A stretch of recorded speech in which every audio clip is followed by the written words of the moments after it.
Hey everybody, welcome to week one of Good News and Great Joy. It is our Christmas series, and of course it's an opportunity for every group to get together and enjoy the holiday season with one another. But it also is an opportunity to kind of look in the Bible and see what God was intending through the arrival of Jesus Christ. And certainly some of that seems like it is just second nature, but honestly there really is more to it than that. And it begins with the birth announcement, which is actually given to shepherds. And I love that it was given to shepherds because they were marginalized individuals. They were sitting on the fringes, and the angels come and they say, "Fear not." And I can only imagine that they were thinking, how would you expect me not to be afraid? I mean, it would be like, when the angels show up, it's like you kind of pig your pants a little is what I would guess happened, but they were probably wearing dresses at the time. And so I would think that maybe they had a different plan altogether, but I guarantee you they were scared. And part of that is because anytime God showed up, anytime God made a proclamation, living in this age of law or this age of rules, they found themselves scared because God was something to be feared. It had been kind of drilled into them from generation to generation to generation that they should be afraid.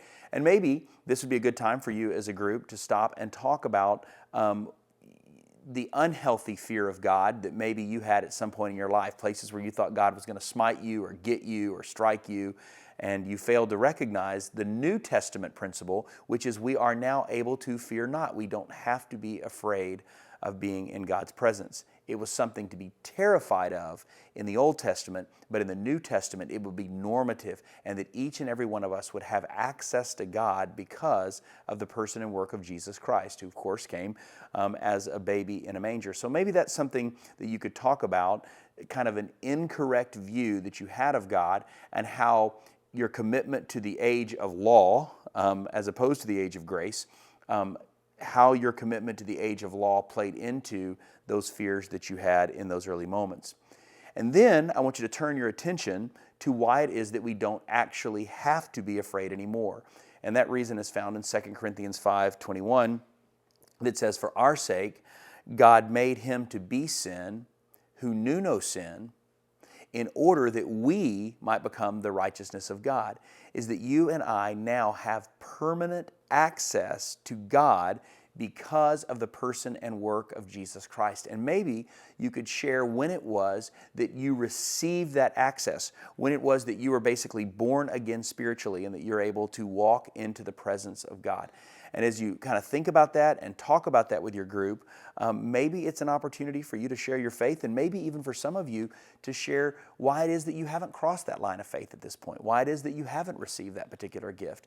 And maybe for the rest of you in your group, you can say, well, here's how I did it, here's why I did it, and maybe God will be working in that particular moment.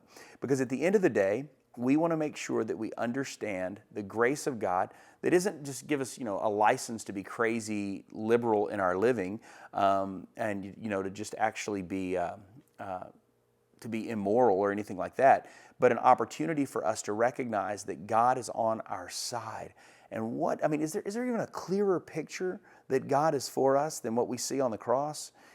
And the way we get to the cross is through a cradle in a manger that ultimately leads us to the person and work, the life of Jesus, in which he becomes sin, dies on the cross for us, pays that price that we cannot pay in order that we might spend eternity with him in heaven.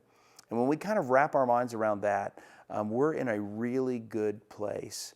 And God is about to do something powerful, because that's the gospel. And the gospel is the power of God unto salvation. And so our prayer would be in this series is that you would start by moving from a place of fear to a place of faith. And when you get to that place, life will change once and for all. God bless you. You have a wonderful week, and I hope you enjoy your discussions.